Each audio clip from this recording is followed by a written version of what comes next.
Dear students, today's topic is literary term, especially regarding poetry.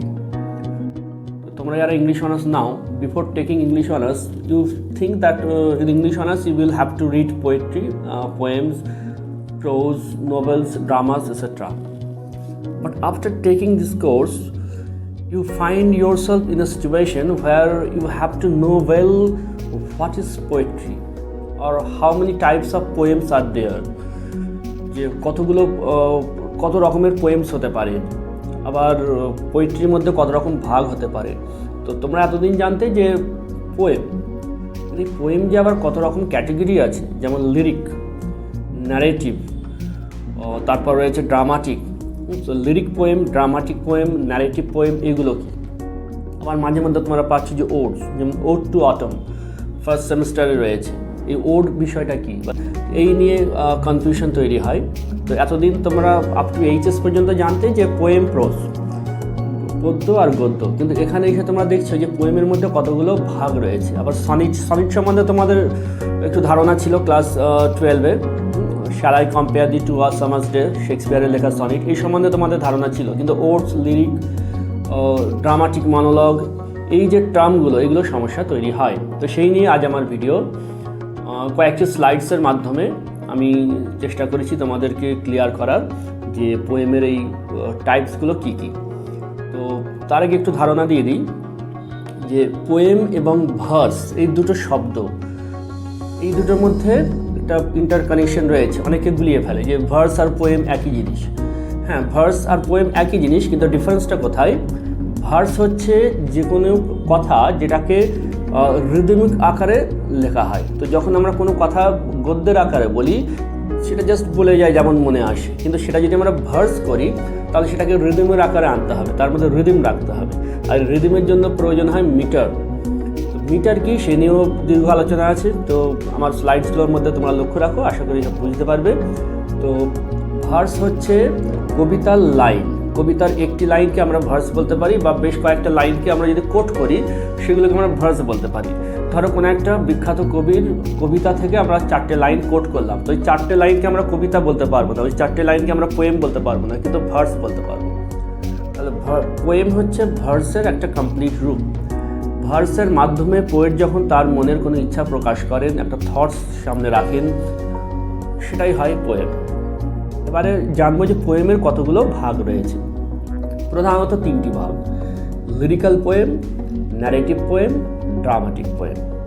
এই নিয়ে আমার স্লাইডসগুলো পরপর আসছে, দেখতে থাকো। আশা করি অনেকটা কনফিউশন ক্লিয়ার হয়ে যাবে। এসো আমরা দেখি। সবার আগে আমরা জানবো ভার্স কি। এই ভার্স আর পোয়েম দুটো ইন্টারকানেক্টেড। ভার্স হচ্ছে পোয়েমের যে লাইনগুলো রয়েছে, ওই লাইনগুলোকেই সিঙ্গুলার হিসেবে ভার্স বলা যেতে পারে। অর্থাৎ একটি পোয়েমে যতগুলো লাইন আছে আমরা বলতে পারি যে এক একটি লাইনকে আমরা বলতে পারি যে ভার্স, বা বেশ 2-3টে লাইনকে একসঙ্গে বলা হয় ভার্স। তার মানে কোনো পোয়েম থেকে যদি কেউ 2-3টে লাইন কোট করে কিছু বলে, তাহলে ওই কোটিং লাইনগুলোকে আমরা পোয়েম বলতে পারবো না। তো পোয়েম হচ্ছে কমপ্লিট পোয়েমটা, কিন্তু ভার্স হচ্ছে তার অংশগুলো। আর আরও ডিটেলসে যদি জানতে যাই যে ভার্স কী, তাহলে ভার্স হচ্ছে ঠিক প্রোসের অপোজিট। প্রোস মানে গদ্য। গদ্যতে কী হয়, যে লাইনগুলোতে আমরা যখন উচ্চারণ করি তখন সেখানে মিটার, রাইম এইগুলো লক্ষ্য করতে হয় না, বা এইগুলো সেইভাবে সাজাতে হয় না। কিন্তু ভার্স লিখতে গেলে লেখককে মাথায় রাখতে হয় যে সেখানে একটা কিছুর মেট্রিক্যাল ব্যাপার থাকতে হবে, অর্থাৎ সেখানে মিটার থাকতে হবে আর রাইম থাকতে হবে। রাইম কি না, রাইম হচ্ছে অন্তমিল। যেমন তোমরা ছোটোবেলায় ছড়া পড়েছো, ছড়াতে কী হয়, প্রত্যেকটা লাইনের শেষে বা 1-2 লাইন অন্তর অন্তর মিল থাকে।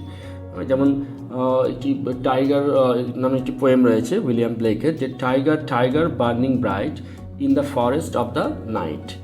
এই ফার্স্ট লাইনে tiger tiger burning bright, bright এই যে সাউন্ডটা আমরা পেলাম, পরের লাইনে in the forest of the night, এই ব্রাইটের সঙ্গে নাইটের যে মিল রয়েছে একে বলা হয় রাইম।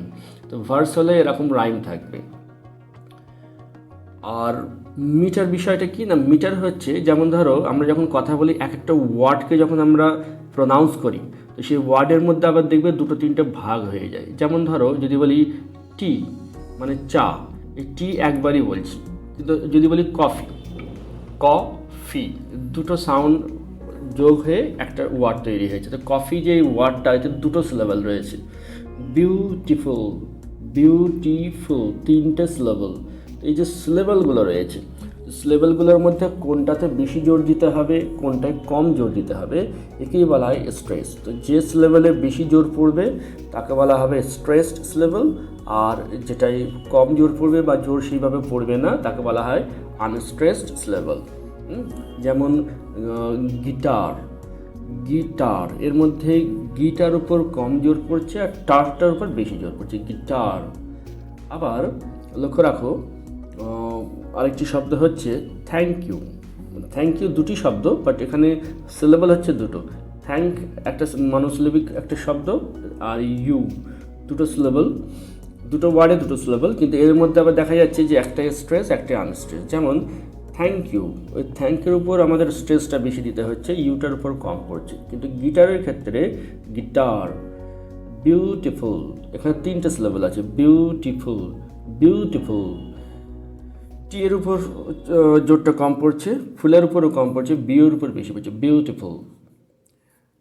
তো এই যে স্ট্রেস এবং আনস্ট্রেস, এই যে সিলেবলগুলোকে সাজিয়ে লেখা এবং তারপর তার সঙ্গে রাইম জুড়ে দেওয়া, এইভাবে লেখাকেই বলা হয় ভার্স, অর্থাৎ ছড়া বলতে পারো বা কবিতার লাইন বলতে পারো, এদের বলা হয় ভার্স। তো ভার্স হচ্ছে একটা পোয়েমের অংশ বলা যেতে পারে। এরপর আসছি পোয়েম। পোয়েম ব্যাপারটা কি না, poem is a piece of writing written in arranged lines and definite rhythm that uses imaginative words to share ideas, emotions or a story with the reader. তাহলে পোয়েট বা লেখক তার মনের কোনো থটস, কোনো ফিলিংস, কোনো ইমোশন রিডারদের উদ্দেশ্যে ব্যক্ত করবেন এবং ব্যক্ত করার সময় সেটা লাইনগুলোকে অ্যারেঞ্জ করবেন ঠিক সেই মতো, অর্থাৎ রিদম রাখবেন, মিটার রাখবেন, এইভাবে। একজন প্রোস রাইটারও তার মনের ভাব ব্যক্ত করতে পারে রিডারদের কাছে, তো সেক্ষেত্রে উনি লাইনগুলোকে অ্যারেঞ্জ করবেন না, যেমন থটস মনে আসবেন সেইগুলো জাস্ট লিখে যাবেন। কিন্তু পোয়েম হলে পরে ওনাকে বুঝতে হবে যে লাইনগুলোর মধ্যে রাইম থাকছে কিনা। অবশ্য রাইম ছাড়াও পোয়েম হতে পারে, কিন্তু মিটারটা পোয়েমে থাকতে হবে।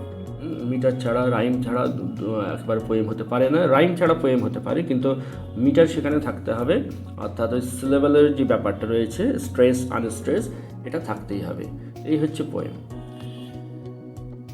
টাইপস অফ পোয়েট্রি, অর্থাৎ পোয়েম বা পোয়েট্রি কত রকমের হতে পারে। পোয়েম একটি পার্টিকুলার কবিতাকে বলা হয়, আর পোয়েট্রি মানে হচ্ছে কবিতা, অর্থাৎ যত রকমের কবিতা আছে সবগুলোকে একসঙ্গে আমরা বলতে পারি পোয়েট্রি। লিরিক, তাহলে টাইপস অফ পোয়েট্রির মধ্যে কত রকমের পোয়েট্রি হতে পারে বা কত রকমের পোয়েম হতে পারে, তো সেটা প্রথমে রয়েছে লিরিক বা লিরিক্যাল পোয়েম। তারপর সেকেন্ড ক্যাটাগরি রয়েছে ন্যারেটিভ পোয়েম আর ড্রামাটিক পোয়েম। পোয়েম আবার তিন রকম হতে পারে।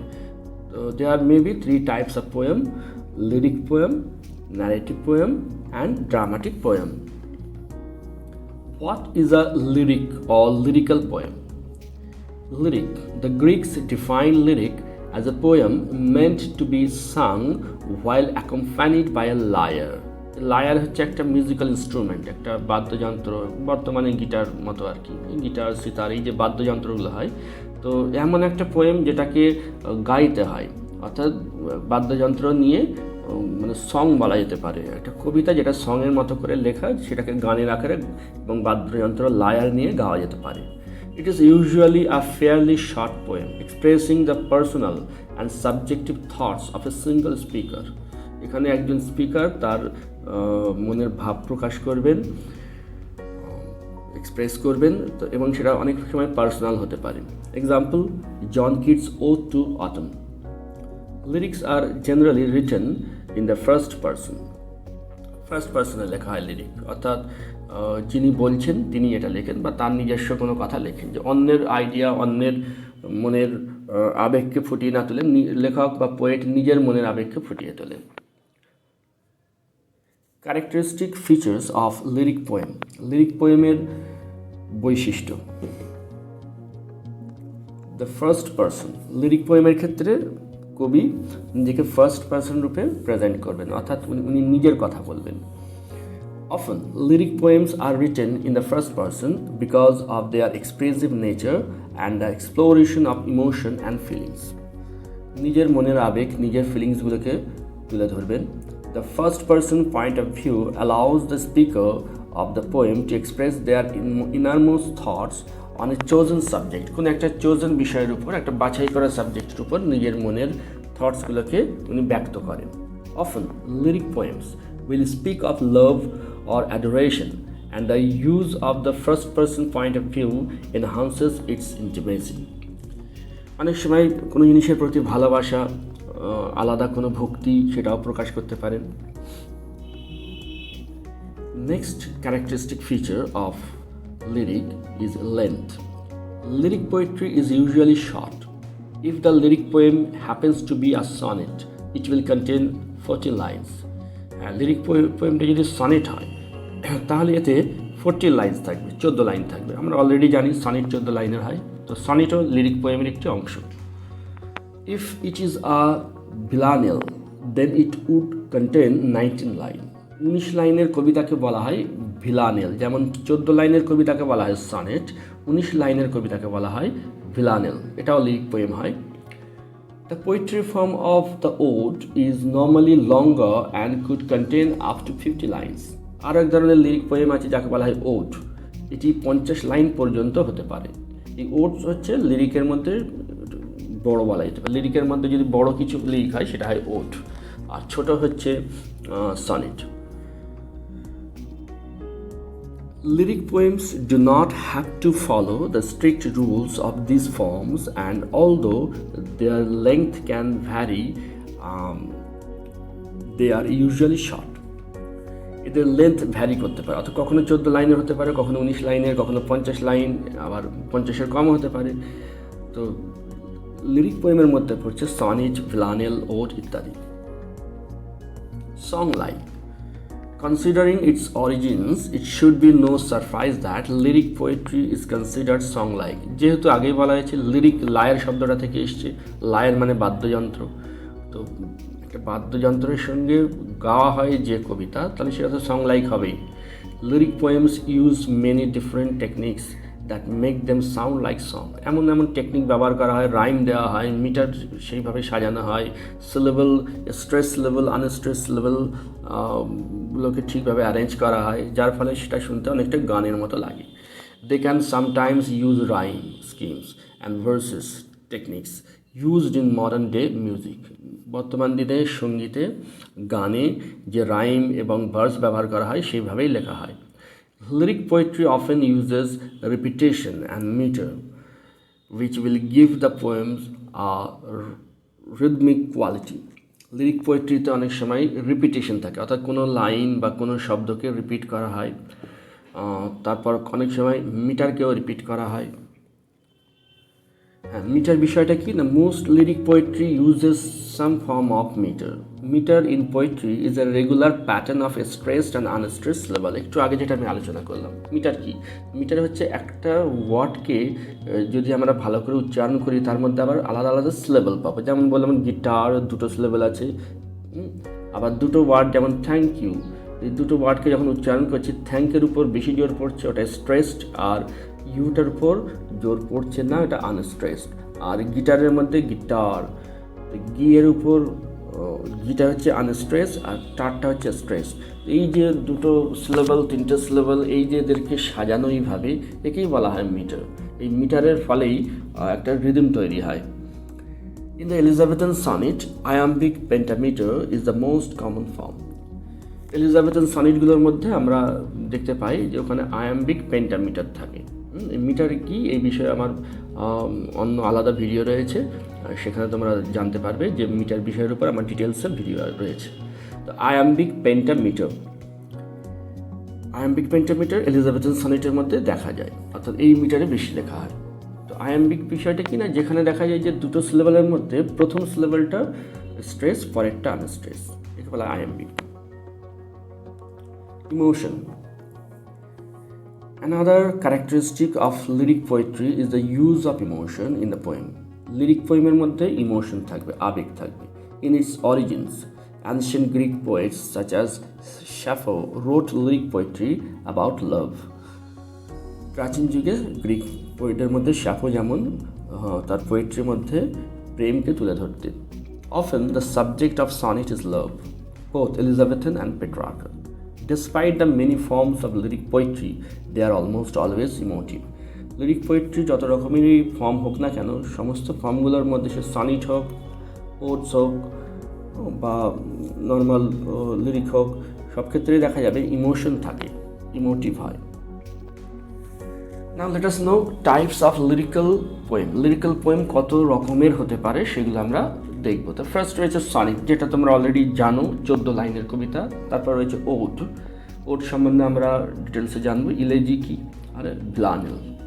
ওকে, let us start with the sonnet. Sonnet কি না, traditional sonnet consist of 14 lines. সাধারণত সনিট যেগুলো ট্র্যাডিশনাল সনিট সেগুলো 14 লাইনের হয়। The two most common form of the sonnet are Petrarchan and the Elizabethan. দু রকমের সনিট হয়, পেট্রার্কান সনিট যেটাকে ইটালিয়ান সনিটও বলা হয়, আর রয়েছে এলিজাবেথান সনিট। তোমরা যারা জানো না তারা লক্ষ্য রাখবে যে পেট্রার্কান সনিট বা ইটালিয়ান সনিট, এই 14 লাইনকে আবার দুটো ভাগে ভাগ করা হয়। একটি স্ট্যান্জা হয় 8 লাইনে, যাকে বলা হয় অক্টেভ, আর পরবর্তী লাইনটা হয় 6 লাইনে, যাকে বলা হয় সেস্টেট। আর এলিজাবেথান সনিট বা শেক্সপিয়ারিয়ান সনিট, এখানে কি হয়, এখানে 14 লাইনকে ভাগ করা হয় এইভাবে যে 3টে কোয়াট্রেন থাকে। কোয়াট্রেন মানে a stanza of 4 line, so there should be 3 quatrain and a concluding couplet, এবং কাপলেট মানে 2 লাইন। তো এইভাবে 14 লাইন ভাগ করা হয়। Traditional sonnets are always in the first person, are often on the subject of love. Traditional সনিটগুলো first person, অর্থাৎ লেখক নিজেই লেখেন, নিজেই ব্যক্ত করছেন কোনো আবেগ বা কোনো থটস, এবং এর বিষয়গুলো বেশিরভাগ ক্ষেত্রে দেখা যায় যে love. The Petrarchan sonnets 14 lines are split into 2 stanza, octave and sestet. The Elizabethan sonnet is split into 3 quatrains with a couplet at the end. Ode. Odes are a longer form of lyric poetry that expresses adoration. Odes হচ্ছে একটু লম্বা কবিতা, অর্থাৎ সনিট যাতে বড় হয়, ব্লানেল যেটা 19 লাইনের কবিতা তার চাইতেও বড় হয়। The object of the speaker's adoration can be nature, an object আর পার্সন। অর্থাৎ ওডসে পোয়েট তার কোনো জিনিসের প্রতি ভালোবাসা, কোনো জিনিসের প্রতি তার শ্রদ্ধা, এটা জ্ঞাপন করবেন এবং তার প্রশংসা করবেন। সেটা প্রকৃতি হতে পারে, সেটা কোনো অবজেক্ট হতে পারে, কোনো জিনিস হতে পারে, আবার সেটা মানুষও হতে পারে। Odes do not follow formal rules. Odes formal rules নিয়ম বা মেনে চলে না, although they often use reference আর রিপিটেশন। হ্যাঁ, অনেক সময় কোনো ওয়ার্ডের বা কোনো লাইনের রিপিটেশন থাকে বা রেফারেন্স থাকে। The poetry form of the ode dates back to ancient Greece, with Pindar being a notable poet. হ্যাঁ, যদি ওডসের অতীতে আমরা যাই তাহলে পিন্ডার ছিলেন একজন বিখ্যাত কবি যিনি ওডস লিখতেন, এবং ওনার ওডসকে পিন্ডারিক ওডসও বলা হয়। A famous example of ode poetry form is John Keats' Ode to Autumn. John কিটসের ওড টু অটমে আমরা কি দেখতে পাচ্ছি, যেটা আমাদের ইংলিশ অনার্সের ফার্স্ট সেমিস্টার সিলেবাসে রয়েছে। এখানে জন কিটস অটমকে প্রশংসা করছেন, অটম সম্বন্ধে তিনি বলছেন, অটমকে সেলিব্রেট করছেন। তো অটম এরকে সেলিব্রেট করা, তার প্রশংসা করা, অ্যাডোর করা, তো এটাই হচ্ছে ওড। এবং এটা লঙ্গার পোয়েম, এটা সনেটের চাইতে বড় এবং বেশ বড় পোয়েম, এর মধ্যে ইমোশন রয়েছে, তো এটা ওডস। ইলেজি, আরও এক ধরনের লিরিক পোয়েম রয়েছে যাকে বলা হয় elegy. Elegy is a term for mournful poems. শোক জ্ঞাপন করার, শোক জ্ঞাপন করার, মন মানে শোক জ্ঞাপন করার কবিতা। That laments someone or something's death, যে কবিতাটা কোনো ব্যক্তির বা কোনো জিনিসের মৃত্যু বা ধ্বংসের উপর শোক প্রকাশ করে। An example of the contemporary elegy is American poet Walt Whitman's O captain my captain. American poet Walt Whitman's O captain my captain কবিতাটা একটা ভালো এক্সাম্পল ইলেজিক পোয়েমের। Villanelles are poems containing 90 lines divided into 5 tercet and 1 quatrain. এখানে 5টা টার্সেটস আছে। টার্সেট মানে 3 line স্ট্যান্জা, and 1 quatrain একটি 4 line স্ট্যান্জা। তো 5টি 3 লাইন স্ট্যান্জা 15 লাইন্স হয়ে যাচ্ছে, আর একটি quatrain 4 line, total 19 lines. Usually at the end they have a strict rhyme scheme of A, B, A for the tercet. এখানে 3 লাইনওয়ালা স্ট্যান্ডাগুলোতে রাইম স্কিম হবে A B A and A B A for the final quatrain. শেষ যে 4 লাইনের stanza সেখানে rhyme scheme থাকবে A B A. A famous example of the binomial form is Dylan Thomas, do not go gentle into that good night. Dylan Thomas লেখা do not go gentle into that good night, এটা একটা binomial. Now let us know what is narrative poem. Lyric poem সম্বন্ধে জানলাম, narrative পোয়েমগুলো কি? What is a narrative poem? The narrative poem is a form of poetry that is used to tell a story. অর্থাৎ এটা এমন একটা কবিতা যে কবিতার মাধ্যমে গল্প বলা হবে। অর্থাৎ একজন স্পিকার তার নিজের মনের আবেগ, থটস এইগুলোকে প্রকাশ না করে কোনো একটা ঘটনাকে তুলে ধরবেন। এটাই হচ্ছে ডিফারেন্স লিরিক আর ন্যারেটিভের সঙ্গে। The poet combines elements of a story telling. গল্প বলার যেসব এলিমেন্টস আছে সেইভাবে উনি বলবেন, like plot, setting and characters. অর্থাৎ উনি ক্যারেক্টার চরিত্রদের সম্বন্ধে বলবেন, তাদের পরিচয় দেবেন, সেটিং ব্যাকগ্রাউন্ড বলবেন, ঘটনা বলবেন, উইথ এলিমেন্টস অফ পোয়েট্রি। এবং এগুলো বলার সময় কবিতার নিয়মগুলো ব্যবহার করবেন, যেমন মিটার, রাইম, এগুলো ব্যবহার করবেন। তার মানে একজন শর্ট স্টোরি রাইটার যেমন গল্প লেখেন, একজন নভেলিস্ট যেমন নভেল লেখেন, তিনি যে গল্পগুলো আমাদের বলেন, একজন ন্যারেটিভ পোয়েম রাইটার তিনি কী করবেন, সেম কাজ করবেন, কিন্তু লাইনগুলো হবে পোয়েটিক নিয়মে, সেখানে মিটার থাকবে, রাইম থাকবে ইত্যাদি। such as form, meter, rhyme and poetic devices. Narrative poem definition. Narrative poem এর আমরা ডেফিনিশনটা একটু দেখে নিই। A form of literature that combines the elements of poetry with the elements of storytelling. কবিতার সঙ্গে গল্পকে মিশিয়ে দেওয়া হয়, অর্থাৎ কবিতার আকারে গল্প বলা। The narrative poem is the oldest form of poetry and one of the oldest form of literature. Epic like the Iliad and the Odyssey and the Mahabharata are ancient and long narrative poem examples. অর্থাৎ যদি আমরা narrative পোয়েমের example খুঁজি, আমরা প্রাচীনকালের Iliad, ওডিসি, এই যে এপিকগুলো ছিল, মহাকাব্যগুলো ছিল, বা মহাভারতা, এগুলো সব narrative poem. Types of narrative poem. Narrative poem কত ধরনের হতে পারে? 3 ধরনের: ব্যালাড, লে, epic. What is a ballad? Ballad কি? A ballad is a poem or song that tells a story. অর্থাৎ এটা একটা কবিতা, যে কবিতার মাধ্যমে গল্প বলা হবে। Traditional ballads are typically of unknown authorship. অর্থাৎ ব্যালাড সাধারণত কে লিখেছেন এটা বলা যায় না। অর্থাৎ এটা কি হয়ে আসে, এটা এক জেনারেশন থেকে অন্য জেনারেশন শুনে শুনে এগুলো গেয়ে থাকেন। Having been passed on orally from one generation to the next as part of the folk culture. এটা লোকগীতির মতো বলা যেতে পারে। ব্যালাড হচ্ছে লোকগীতি, এবং এই গীতিগুলো কে লিখেছেন বলা মুশকিল। এগুলো জাস্ট হয়ে আসে, একটা জেনারেশন, একটা প্রজন্ম শুনে মানে এটা প্র্যাকটিস করে, পরবর্তী প্রজন্ম শুনে শুনে তারাও প্র্যাকটিস করে। লেখকের হদিস পাওয়া যায় না। লোকগীতি। English language ballads are typically composed of 4-line stanza that follow an ABCB rhyme scheme. English ব্যালাডগুলো সাধারণত লেখা হয় 4টে লাইনের স্ট্যান্জাতে, যেখানে রাইম থাকে ABCB. The ballad is one of the oldest poetic form in English. English literature প্রাচীনতম কবিতার যে ফর্ম, তার মধ্যে ব্যালাড পড়ে। এপিক। এপিক কবিতা কি বা এপিক কি? Epic poem, or simply an epic, is a lengthy narrative poem. Lengthy অর্থাৎ এটা বিশাল বড় হয়, অনেক বড় হয়, এতে হাজার হাজার লাইন থাকতে পারে। Lengthy narrative poem, typically about the extraordinary deeds of extraordinary characters. অর্থাৎ এখানে সাধারণ মানুষকে নিয়ে নয়, যেমন একটা ব্যালাডে একটা সাধারণ মানুষের দুঃখ কষ্টকে তুলে ধরা যেতে পারে, বা তার গল্পটা বলা যেতে পারে, কিন্তু এপিক মানে হচ্ছে বিরাট বড় গল্প এবং বিরাট ব্যক্তিত্বদের গল্প। এক্সট্রাঅর্ডিনারি ডিডস, এখানে বিরাট বিরাট কাজ এবং বিরাট ব্যক্তিত্ব, তাদের নিয়ে আলোচনা হবে। বলা যেতে পারে বীরদের নিয়ে গল্প, বীরেদের গল্প, হিরোদের গল্প। In dealing with gods or other super human forces, এখানে দেবতা, দেবী এবং অতিমানব বা সুপার হিউম্যান ফোর্সেস নিয়ে আলোচনা। Give shape to the mortal universe for their descendants.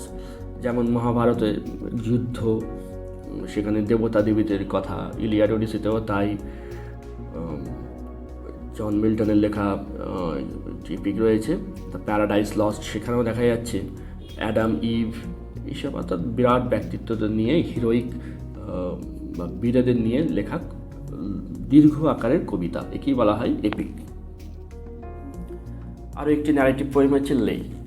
A lay is a lyrical narrative poem written in octosyllabic couplets.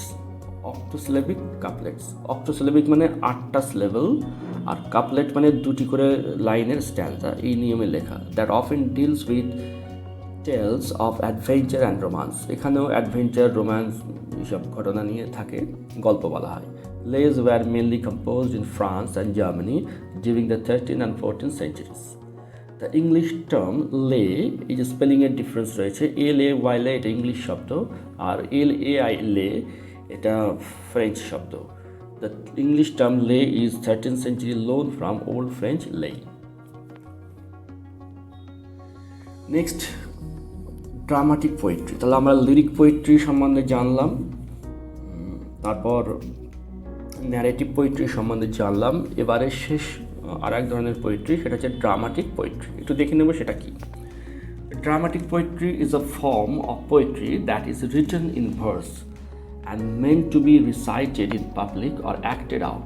অর্থাৎ এখানে ভার্সেই লেখা, কিন্তু এটার উদ্দেশ্য হচ্ছে যে এটা রিসাইট করা হবে পাবলিকের সামনে, পাবলিককে এটা পড়িয়ে শোনানো হবে, বা অ্যাক্টেড আউট বা অভিনয় করে এটাকে পড়া হবে। অর্থাৎ এই কবিতাগুলো অভিনয়ের আকারে উচ্চারণ করতে হবে বা রিসাইট করতে হবে। Dramatic poetry is often in the form of long speeches either to another actor or the audience or oneself by musing aloud. হ্যাঁ, ড্রামাতে কোনো অভিনেতা আর একজন অভিনেতাকে কোনো গল্প শোনাবেন বা কোনো কথা বলবেন, এবং একজন বলছেন আরেকজন শুনছেন, বা অনেক সময় দেখা যাবে যে একজন অ্যাক্টর অডিয়েন্সদের উদ্দেশ্য করে কবিতা পাঠ করছেন, বা নিজের মধ্যেই কথা বলছেন কবিতার আকারে। একে বলা হয় dramatic poetry. When aimed at another person, this form of dramatic poetry is known as the dramatic monologue. যখন একজন অ্যাক্টর আরেকজন অ্যাক্টরকে কবিতার আকারে কিছু একটা বলছেন, একে বলা হয় ড্রামাটিক মনোলগ মানে একার কথা। যদি দুজন কথা বলে তাকে বলা হয় ডায়ালগ, কিন্তু একজন কথা বললে তাকে বলা হয় মনোলগ। যখন একজন অ্যাক্টর আরেকজন অ্যাক্টরকে বা অডিয়েন্সকে উদ্দেশ্য করে কিছু বলছেন, বিশেষ করে আরেকজন অ্যাক্টরকে উদ্দেশ্য করে কিছু বলছেন, তখন একজনই কথা বলছেন, আরেকজন সাইলেন্ট লিসনার হয়ে রয়েছেন। তো এই ধরনের কবিতাকে বলা হবে ড্রামাটিক মনোলগ, একজনের কথা। And when musing aloud it is known as soliloquy. কিন্তু যখন দেখা যাবে যে একজন অ্যাক্টর আরেকজন অ্যাক্টরকে বা অডিয়েন্সকে উদ্দেশ্য করে না বলে নিজের মনে মনে কথা বলছেন, অর্থাৎ নিজে কথা বলছেন, কিন্তু সেটা শোনা যাচ্ছে, জোরে বলছেন, অর্থাৎ একার কথা, নিজের মনের কথা। অনেক সময় অভিনয়ের ক্ষেত্রে আমরা দেখি যে আমরা দর্শকরা কোনো গল্প জানতে পারছি, অ্যাক্টর নিজে কি বলছেন, নিজে কি ভাবছেন সেটা শুনতে পেয়ে, একেই বলা হয় soliloquy. Dramatic poetry generally uses a meter pattern, which is a rhythmic pattern of stress and unstress level. অর্থাৎ এখানে ডায়ালগ বা মনোলগ যাই দেবেন, ড্রামাটিক মনোলগ বা সলিলোকুই যাই হবে, সেটা মিটারের, তার মধ্যে মিটার থাকবে, অর্থাৎ কবিতার যে নিয়ম, ভার্স থাকবে, মিটার থাকবে, অনেক সময় রাইমও থাকতে পারে। This sets it apart from pros. এই মিটারের জন্যই এটা প্রোজ থেকে আলাদা হয়ে যায়, গদ্য থেকে আলাদা হয়ে যায়। And lend itself admirably to being perform aloud or sung. এই হচ্ছে ড্রামাটিক পোয়েট্রি। আশা করি ইংলিশ অনার্সের যেসব পোয়েট্রির জন্য যেসব টার্ম প্রয়োজন সবগুলো আমি কভার করলাম। এরপরে যদি কোনো কনফিউশন থাকে তোমরা কমেন্টে জানাবে, সেই বিষয়ের উপর আমি আরও বেশি আলোকপাত করব। আজ এতটুকু।